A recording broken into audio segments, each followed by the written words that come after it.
last year, Sylvia and I had a really wonderful conversation about debt.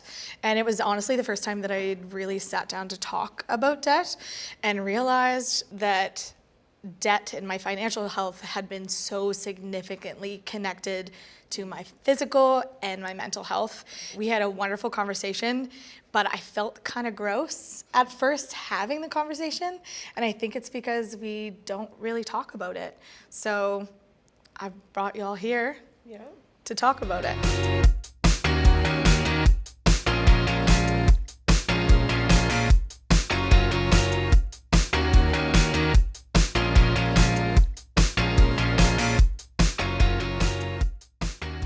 Was money ever talked about in your home growing up?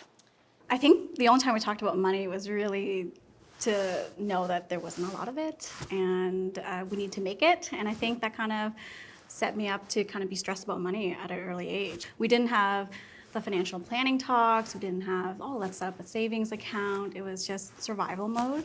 And I think that kind of set the stage to really make me feel a certain way about money and talking about money. I don't think we really ever talked about it. It was with just our parents really a either. point of tension in our household. Yeah. And so we didn't really learn, how to save it or how to budget or anything like that. And we didn't even learn that in school. No. So. What we had is what we had. There was no more, no less. And how to make the dollar stretch. Yeah. You have to get crafty for sure. Yeah, I think so. You still want the things. Right. You want them. You still want to wear the clothes and look cute or, go out with your friends. And so you figure out a way. Yeah. And, you kind of come to realize that if you want something, you have to work for it, which in some ways I think isn't the worst thing. I think it gives you a strong work ethic. Yeah. I think my experience was a little bit different on the surface, but also the same. So my mom grew up very, very poor. She talked to us about that a lot as kids, and my dad had a very bad gambling addiction. Obviously that is very difficult on a family. So she tried to hide that from us. And that really affected me in a way that I really got stressed about money a lot.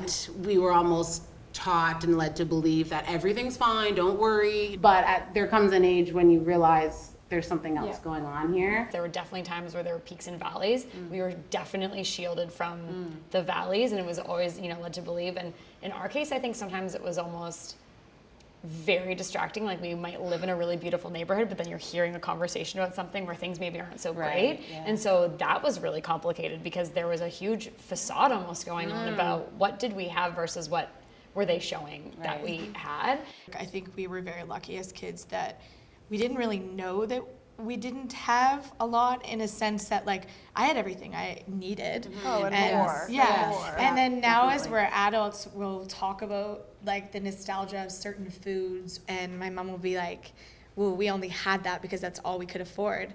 And I'll be like, but it was my favorite meal. I had but realizing now that they did such a good job of shielding us for that. So as much as I'm grateful for that shielding, I think that it goes the opposite way too, that we were shielded from having conversations that could have been really beneficial for us. And then makes you wonder, well, why did we have to be shielded from that, right? And it's okay, right? But then you kind of take that with you. You're like, should I be shielding talks about money? Like you said, you had that conversation with Sylvia and felt a little bit.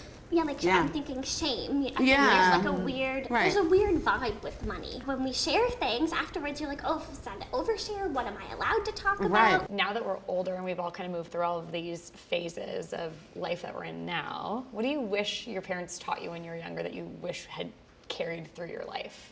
Even when you do all the right things, you're still going to be living paycheck to paycheck. Right. I wish I would have known that debt was normal. And it's okay in some instances. The consensus that I've gotten after opening up and sharing my story and talking to people is that there's just this looming cloud of shame that people have over their head when it comes to debt. Because you're not going to ask for help if you're embarrassed. Yeah. And especially if you think you're one of the only ones, right? But if you knew everybody out, the majority of people were also carrying around debt, and lots of people continue to live paycheck to paycheck. It's very much a reality. That's going to be a reality for a lot of people forever. Yes, and right? kind of getting worse, right? Yeah. 100%. Okay, So talking about money doesn't have to be that scary, right? I'm so thankful to these women for sharing their stories so openly today. And if you love hearing more about money talk, you can listen to Your 2 Cents, the podcast, anytime. And don't worry, there's more Your 2 Cents Money Talks coming soon.